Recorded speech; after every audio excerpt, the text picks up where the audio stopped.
Info, Izo in vsi drugi dramovci. Živjo.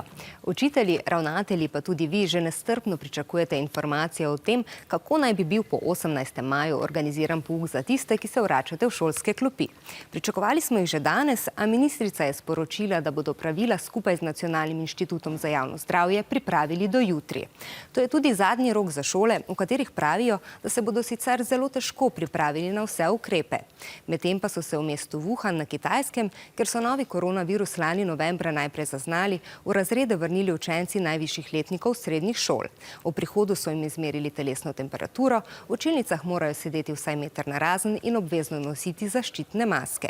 Učenci in učitelji so morali predtem opraviti tudi testiranje za koronavirus, šolske prostore pa so razkužili in očistili.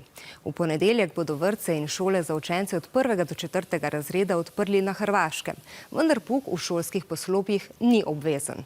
Starši se lahko sami odločijo, ali bodo otroka poslali tja ali ne. Ob tem se bo nadaljeval tudi spletni in tako imenovani televizijski pouk. V drugi polovici aprila pa so se v šole vrnili tudi nekateri učenci v Nemčiji. V Nemčiji so ponekod šole odprte že več kot 2 tedna in sicer za maturante. Kmalu zatem so jih odprli še za zaključne razrede osnovnih šol. Nemčija je razdeljena na 16 zveznih dežel in vsaki so se lahko sami odločili, ali bodo šole že odprli ali ne. Luna, ki živi v zvezni deželi Saški, je povedala, da je bilo predvsem prvi dan vse zelo čudno.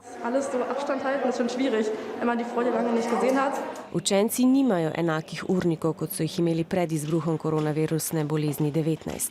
Večinoma imajo le ure nemščine, angleščine in matematike. Pouk poteka ob različnih dneh in urah. Držijo se tudi vseh varnostnih in higienskih ukrepov. Po hodnikih se gibajo drug za drugim, držijo se varnostne razdalje 1,5 metra, maske so obvezne, le med poukom jih lahko odložijo. Čeprav ima vsaka zvezna dežela pripravljeno svojo zasnovo pouka in ne za vse razrede, je predsednica vlade Angela Merkel napovedala, da se bodo do poletja v šole vrnili vsi učenci.